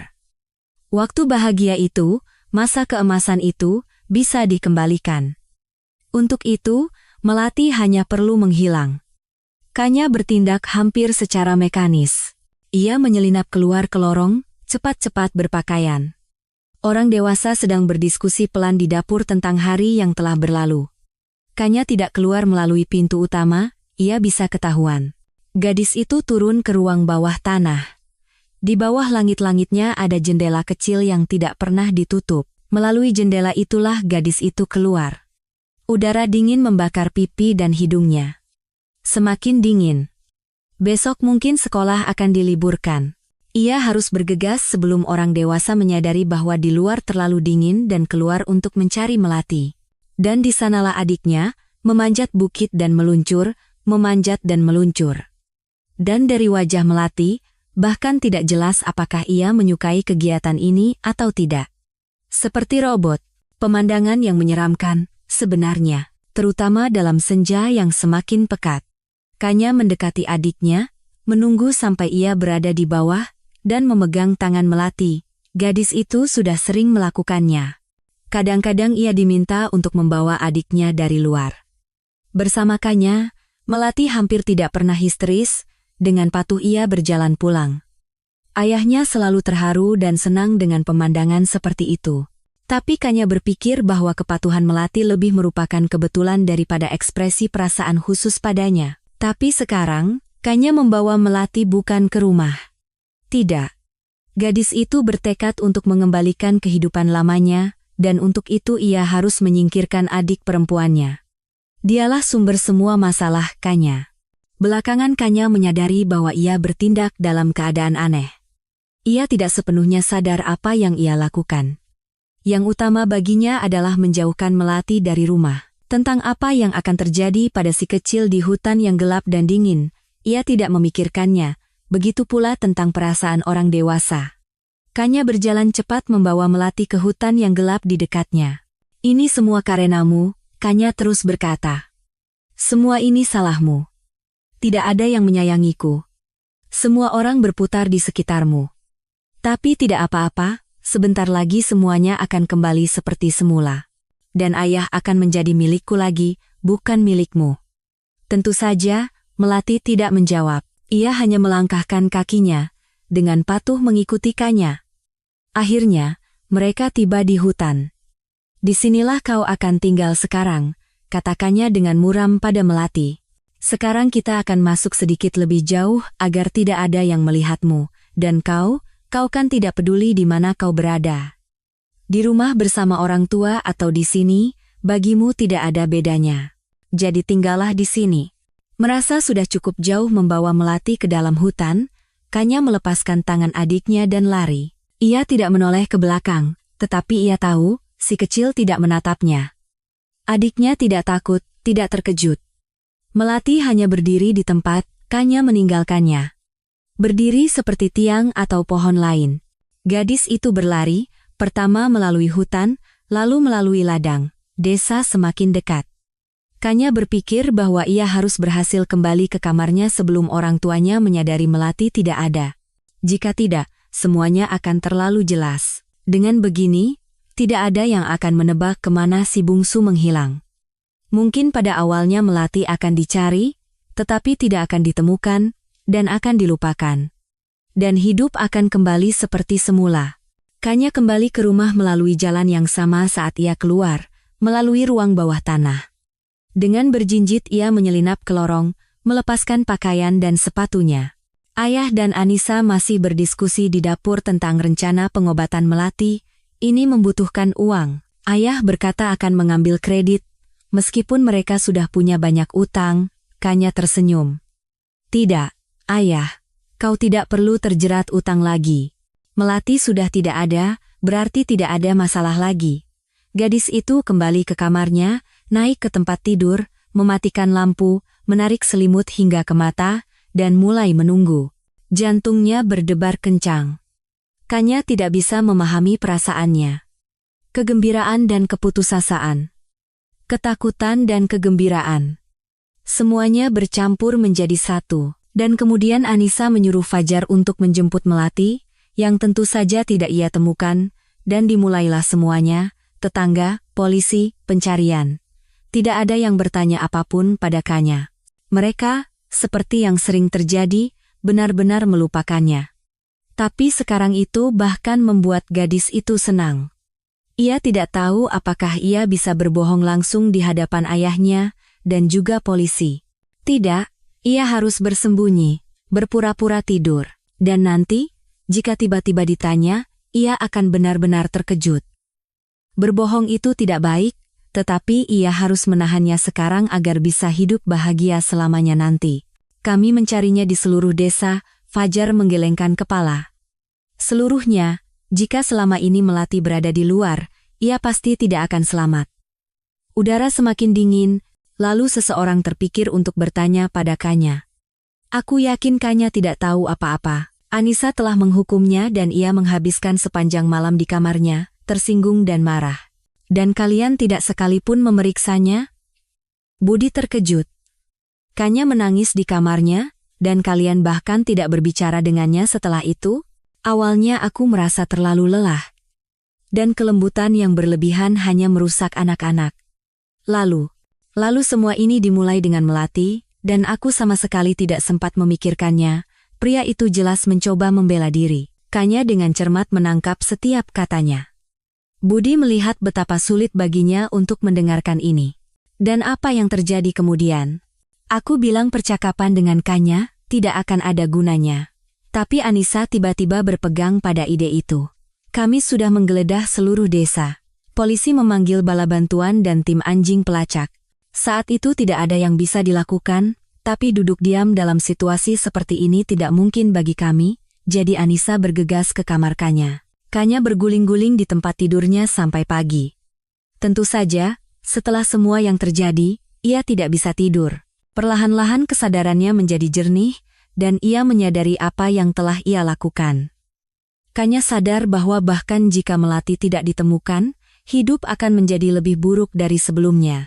Sekarang ia akan selalu dihantui oleh rasa bersalah dan ketakutan bahwa semuanya akan terungkap. Dan sepertinya perjalanan ke laut, gaun-gaun indah, taman hiburan, bahkan perhatian dan cinta ayahnya, tidak akan meringankan keadaan ini. Awalnya gadis itu ingin mengejar adiknya ke hutan, sendirian, di tengah malam. Ia harus memperbaiki semuanya. Tidak peduli jika nanti ia akan dimarahi. Biarkan saja mereka memukulnya, asalkan semuanya kembali seperti semula. Tapi Kanya takut. Ia mengerti bahwa adiknya kemungkinan besar tidak akan bertahan beberapa jam di udara sedingin itu, dan melihat apa yang terjadi padanya, Kanya tidak sanggup, karena ini semua salahnya, hanya dia sendiri. Pagi-pagi sekali, ketika ufuk timur sudah mulai memerah, Anissa masuk ke kamar gadis itu berantakan, putus asa, pucat. Ayahnya mengikutinya. Kanya menatap orang dewasa dengan mata terbelalak. Mungkin mereka sudah tahu, tapi Anissa segera menghilangkan kecurigaan. Kanya dengan pertanyaan yang diajukan dengan suara serak, "Kau tahu sesuatu? Kau tahu sesuatu tentang di mana Melati sekarang?" Kanya meringkuk di bawah selimutnya. Ia tidak tahu harus menjawab apa, tapi itu tidak perlu. Anissa yang tajam mengerti segalanya dari mata anak tirinya, dari ekspresinya. Wanita itu mencengkeram bahu gadis itu dan mengguncangnya begitu keras hingga kepala Kanya hampir copot. "Di mana dia? Ayo, katakan di mana dia. Ini semua ulahmu. Aku lihat kau melakukan sesuatu padanya." Ayahnya dengan susah payah melepaskan tangan istrinya dari putrinya dan mendorong wanita gila itu dengan bahunya. Kanya menangis terseduh-seduh, air mata mengalir deras di pipinya. Ia menatap ayahnya, mencari dukungan, tetapi matanya dingin dan asing. Ia menatap gadis itu dengan jijik, nyaris dengan kebencian. "Di mana Melati?"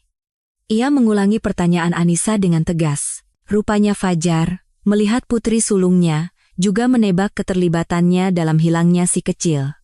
Tentu saja, Kanya menceritakan semuanya.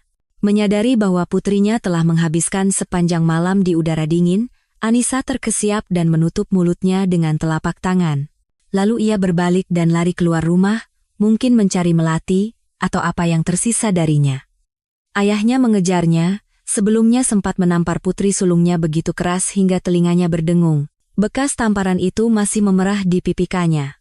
Fajar menyusul Anissa, meyakinkannya untuk bertindak bijaksana.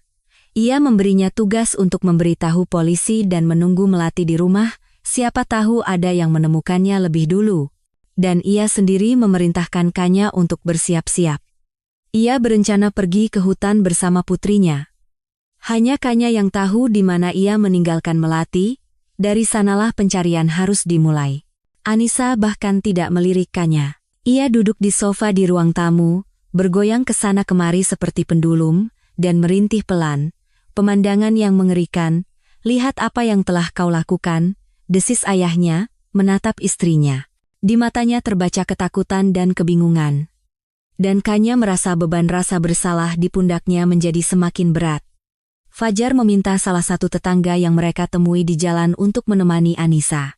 Biasanya pagi-pagi sekali jalanan desa sepi, tetapi sekarang para tetangga berkeliaran di sana. Pencarian tidak berhenti sejenak pun. Dan Kanya bersama Fajar pergi ke hutan. Gadis itu sudah sering bermimpi pergi ke suatu tempat bersama ayahnya, hanya berdua.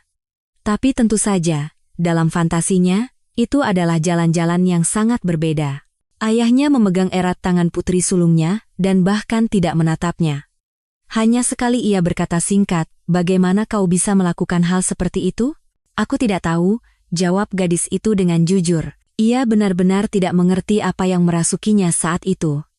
Di tempat Kanya meninggalkan Melati, si kecil sudah tidak ada. Gadis itu menghela napas lega. Ia sangat takut menemukan tubuh kecil yang membeku di sana. "Ini tempatnya?" tanya ayahnya. Kanya mengangguk. Ia yakin bahwa kemarin ia membawa Melati ke sini. Fajar melihat sekeliling. Tidak ada jejak, tidak ada petunjuk. Apa yang harus dilakukan? Di mana mencari si kecil? Apakah ia masih hidup? Tiba-tiba pria itu teringat bagaimana di desa orang-orang membicarakan tentang munculnya sekawanan babi hutan di hutan. Jantungnya berdebar kencang. Lalu, sebuah ide muncul di benaknya. Di dekat sini ada gubuk jagawana. Jika ada yang bisa membantu mereka mencari, dialah orangnya. Tidak ada yang mengenal hutan sebaik orang ini. Begitulah gadis yang bingung, dan pria yang ketakutan itu muncul di ambang pintu rumah Budi pagi-pagi sekali. Melati ternyata ada di sana, hidup dan sehat. Pertama-tama Fajar menelepon istrinya, menenangkannya, lalu ia mencurahkan isi hatinya kepada Budi, yang sekarang akan ia syukuri seumur hidupnya. Fajar ingin bicara, berbagi kecemasan dan rasa sakitnya dengan seseorang. Dan juga, ia butuh nasihat. Fajar tidak bertanya langsung, Tetapi ia memberi isyarat kepada sang jagawana bahwa ia sama sekali tidak tahu bagaimana harus bersikap terhadap putri sulungnya sekarang. Momen ini membebaninya, menyebabkan penderitaan batin. Alangkah baiknya jika seseorang memberitahunya apa yang harus dilakukan sekarang. Fajar tidak bisa memahami perasaannya sendiri. Ia marah pada Kanya, ia menakutinya dengan perhitungan dan kekejamannya. Dan pada saat yang sama, pria itu merasakan kasihan dan kelembutan pada putrinya. Bagaimanapun, dia adalah anak mereka dengan Aliani, satu-satunya, yang sangat dinanti-nantikan. Mungkin dalam apa yang terjadi, ada kesalahannya juga. Bagaimana dengan Kanya, mengirimnya ke sekolah asrama untuk anak-anak nakal setelah semua ini? Anissa pasti tidak akan pernah memaafkan anak tirinya atas perbuatannya. Bagaimana mereka sekarang akan hidup bersama di bawah satu atap? Sang jagawana mengerti segalanya tanpa kata-kata. Ia menatap Fajar dengan tatapan yang lebih menghakimi. Di matanya tidak ada setetes pun simpati untuk orang dewasa itu. Tetapi ia memandangkannya yang tertunduk di meja dengan pengertian dan kasihan. Ia bahkan mengelus punggung dan kepalanya beberapa kali. "Jangan marah pada anak itu," katanya pada Fajar. "Gadis ini telah menanggung banyak rasa sakit hingga ia melakukan hal seperti itu. Aku tidak tahu harus bagaimana sekarang." Fajar mengaku. "Apa yang harus kulakukan sekarang? Seharusnya kau berpikir dan bersikap benar sejak dulu, agar hal seperti ini tidak terjadi." "Aku mengerti, tapi sekarang bagaimana? Aku tidak tahu harus berbuat apa. Sambil polisi datang, dengarkan saja ceritaku, banyak hal akan menjadi jelas." Dan sang jagawana memulai ceritanya. Budi memiliki masa kecil yang bahagia. Ibu, ayah, adik perempuan, si kecil Nina. Sebuah rumah besar di desa dengan kebun rambutan yang indah, sekelompok besar teman. Anak laki-laki itu merasa bahagia sampai ia berusia 10 tahun. Musim kemarau itu, ibunya meninggal. Ayahnya, yang menjadi duda dengan 2 anak, mulai minum-minum. Selama masa sulit ini, Budi sendiri yang merawat Nina yang berusia 3 tahun, memberinya makan, memakaikannya baju, mengantarnya ke taman kanak-kanak dan menjemputnya pulang, memastikan ia tidak pergi dari halaman. Ia mendidiknya sebisa mungkin. Anak laki-laki itu sangat kesulitan, dan bukan karena sekarang ia harus memasak dan membersihkan. Hanya saja bagi Budi, ibu adalah orang yang paling dekat, baik, pengertian, dan peduli. Sekarang, tanpa dia, anak laki-laki itu sangat merindukannya, merasa kesepian, ditinggalkan, tak berdaya. Dan ia tidak bisa percaya bahwa ini akan selamanya. Ayahnya, ia mengkhawatirkan Budi kecil. Orang tuanya tidak lagi menjadi pria yang kuat, andal, dan serius di sampingnya anak laki-laki itu merasa aman. Budi mengerti betapa lemahnya ayahnya sebenarnya. Ia tidak bisa diandalkan. Ini membuat pijakannya goyah. Beberapa waktu berlalu, Budi perlahan-lahan terbiasa dengan peran barunya, menjadi tulang punggung keluarga yatim piatu. Ayahnya terus minum dan kehilangan martabatnya. Tetangga mengasihani anak-anak, mencoba menyadarkan pria yang berduka itu. Suatu kali Budi mendengar bahwa seorang bibi tetangga menjelaskan kepada ayahnya bahwa jika ia tidak berhenti, anak-anak akan dibawa ke panti asuhan. Kata-kata ini sangat menakutkan anak laki-laki itu. Sekarang ia takut setiap kali ada ketukan di pintu. Siapa tahu itu untuknya dan Nina. Lalu, sekitar setahun kemudian, semuanya berubah drastis. Di rumah muncul seorang wanita, Ibu Sinta, seorang wanita lajang yang tinggal beberapa rumah dari mereka. Ceria, berisik, dan bersemangat, ia dengan percaya diri mengambil alih rumah tangga. Ayahnya, di sampingnya, kembali menjadi seperti dirinya yang dulu, berhenti minum, dan kembali bekerja. Budi senang dengan perubahan ini, berusaha menyenangkan Ibu Sinta dalam segala hal, membantu pekerjaan rumah tanpa disuruh, patuh pada setiap perintah. Budi sudah lupa betapa menyenangkannya ketika seseorang memasak sayur lodeh dan membuat kue. Di rumah kembali tercium aroma makanan lezat. Tapi meskipun Budi berusaha keras, Ibu Sinta tidak menyukainya. Sepertinya ia kesal hanya dengan melihat anak laki-laki itu. Ia mencoba menyuruhnya pergi, mencari-cari kesalahan sekecil apapun, sering melampiaskan amarahnya pada anak itu. Pada Nina kecil yang berambut pirang, wanita itu menatap dengan mata yang sama sekali berbeda. Ia suka menggendongnya, menata rambutnya, memakaikannya gaun. Anak ini seperti boneka, kebahagiaan sejati, kata Ibu Sinta sambil mencoba gaun baru pada si kecil. Ia sering berjalan-jalan dengan anak tirinya di desa, membawanya ke kota. Gadis itu membalas Ibu Sinta dengan kasih sayang dan kelekatan. Dan suatu hari ia bahkan mulai memanggilnya ibu, yang entah kenapa, membuat Budi merasakan sakit yang hampir fisik. Dia masih kecil, lebih mudah baginya untuk terbiasa, ayahnya menjelaskan, melihat keadaan putranya, dan itu lebih baik untuk Nina. Percakapan terbuka seperti itu dengan orang tuanya sekarang jarang terjadi bagi Budi. Pria itu juga entah bagaimana lebih fokus pada Nina dan Ibu Sinta, sementara putranya, ia menjadi berlebihan baginya juga. Suatu hari, Budi mengajak Nina berjalan-jalan di sawah. Ia sudah sering melakukannya sebelumnya. Adiknya suka berlarian di antara rerumputan tinggi mengejar kupu-kupu, mencari bunga liar. Anak laki-laki tetangga ikut bersama mereka, ia juga membawa adiknya yang seumuran dengan Nina. Anak-anak kecil itu bersenang-senang bersama di bawah pengawasan kakak laki-laki mereka. Tapi ketika Budi kembali, ia disambut oleh Ibu Sinta yang tidak senang dan cemas. Tanpa berkata apa-apa, ia menampar anak laki-laki itu. Sementara ia menekan tangannya ke pipinya yang panas, mencoba memahami apa yang membuatnya pantas menerima perlakuan seperti itu, wanita itu sempat beberapa kali memukulnya dengan ranting di bagian bawah punggungnya.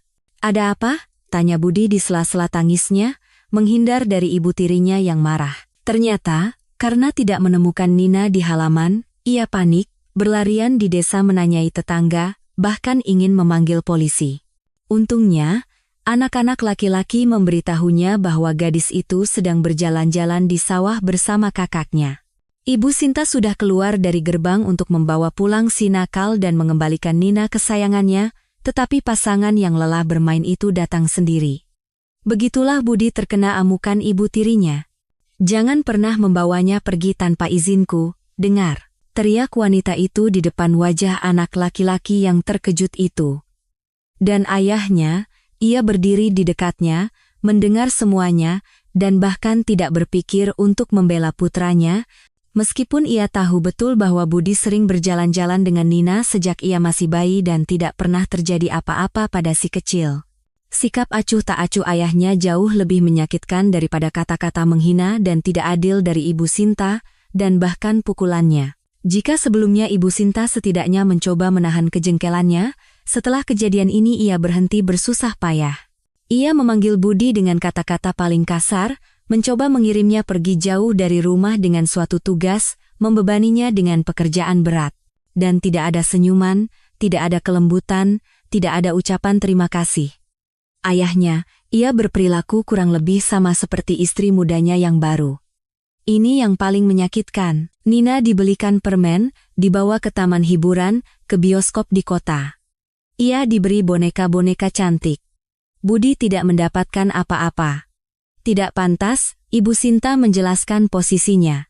"Belajarmu buruk, perilakumu tidak sopan, menghilang entah kemana seharian." Budi memang berusaha untuk jarang berada di rumah. Sampai gelap ia tinggal di luar bersama teman-temannya.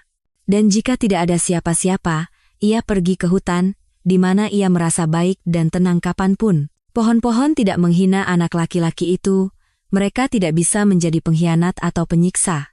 Sebaliknya, pohon-pohon jati dan mahoni dengan saksama mendengarkan semua cerita sedih dari anak laki-laki yang malang itu, dan Budi punya banyak alasan untuk bersedih.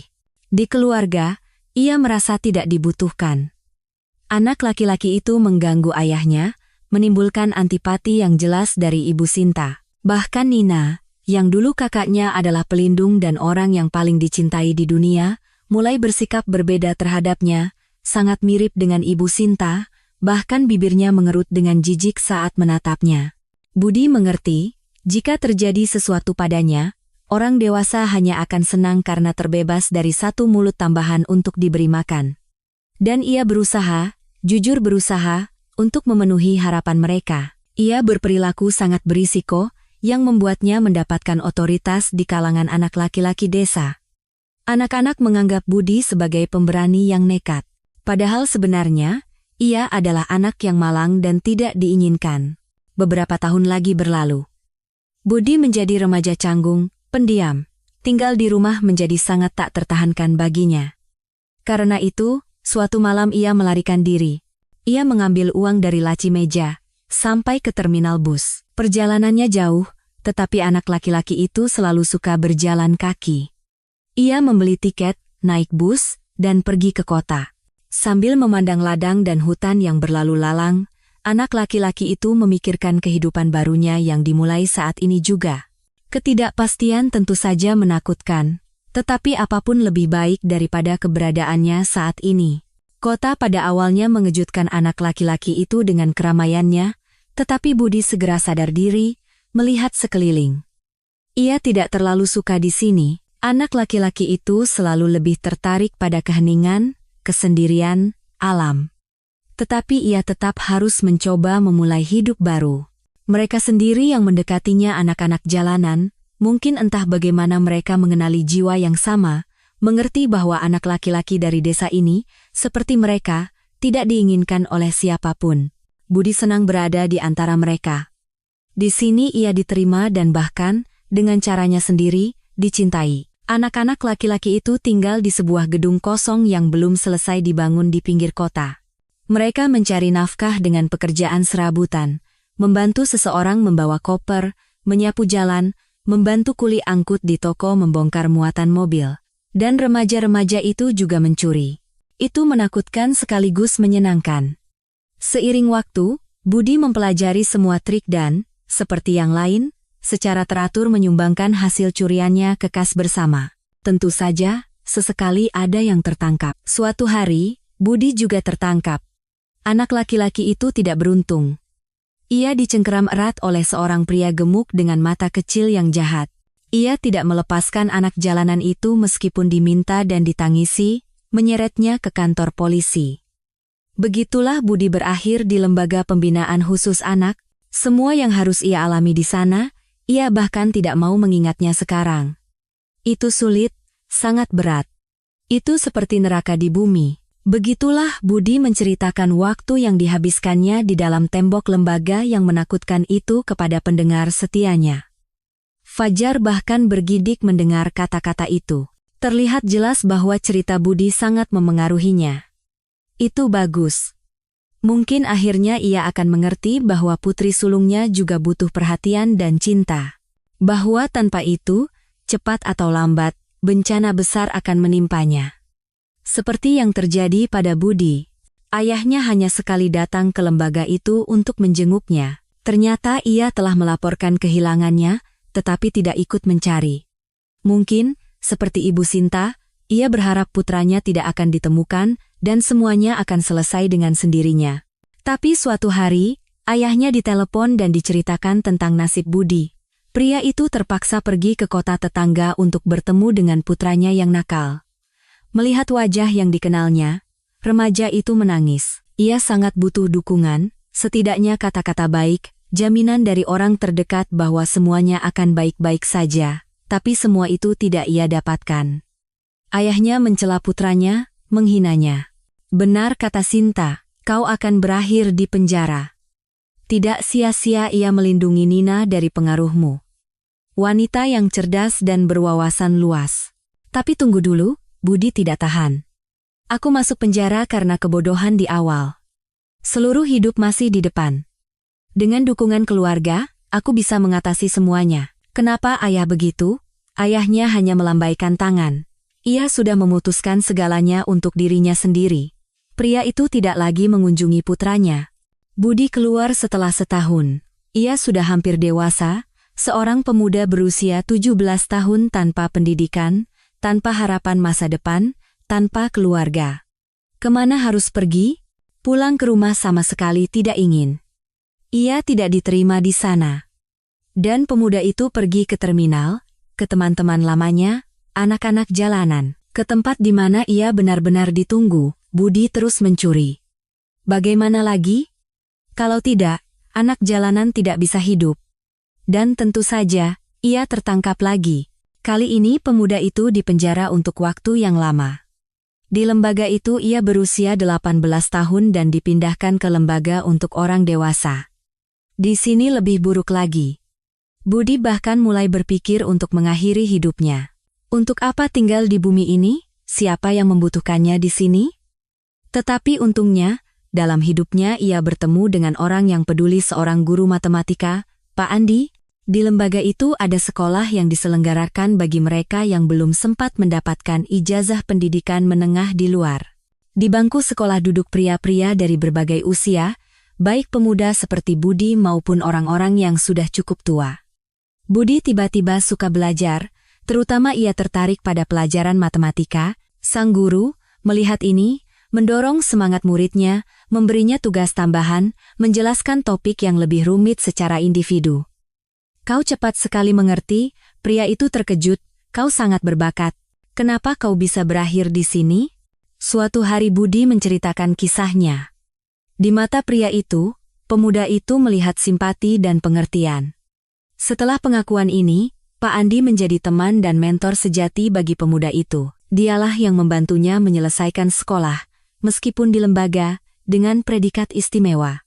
Dialah yang mengundang seorang spesialis bimbingan karir ke lembaga itu, yang menemukan preferensi dan kemampuan profesional Budi. Di rumahnya lah pemuda itu tinggal untuk sementara waktu setelah keluar dari lembaga, ketika ia bersiap untuk masuk ke universitas setempat di jurusan kehutanan. Pak Andi banyak berbicara dengan Budi dari hati ke hati, menjelaskan betapa berbahayanya gaya hidupnya, mengingatkan tentang apa yang baik dan apa yang buruk, memberikan orientasi hidup. Dulu Pak Andi sendiri pernah berada dalam situasi serupa. Saat itu ia dibantu, dan dengan cara ini, ia membayar utangnya, mencoba menyelamatkan seorang anak laki-laki yang masih sangat muda.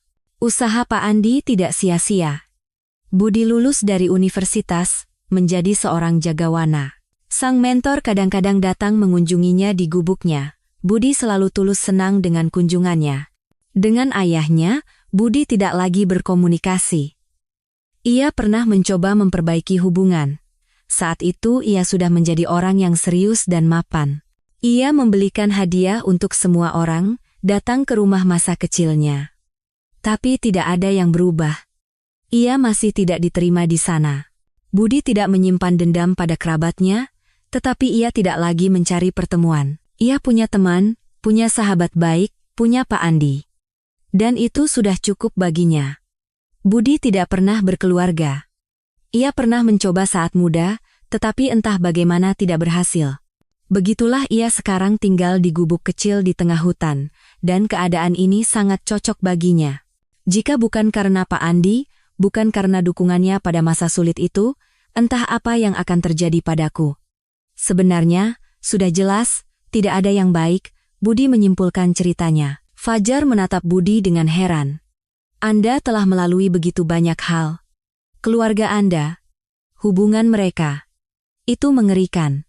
Tidak mengingatkanmu pada sesuatu? Budi menatap lurus ke mata lawan bicaranya, pria itu mengalihkan pandangannya. Situasi kami sangat berbeda, Fajar mencoba membantah. Anak itu menderita. Kalian sepenuhnya fokus pada putri yang sakit, sementara yang lebih tua.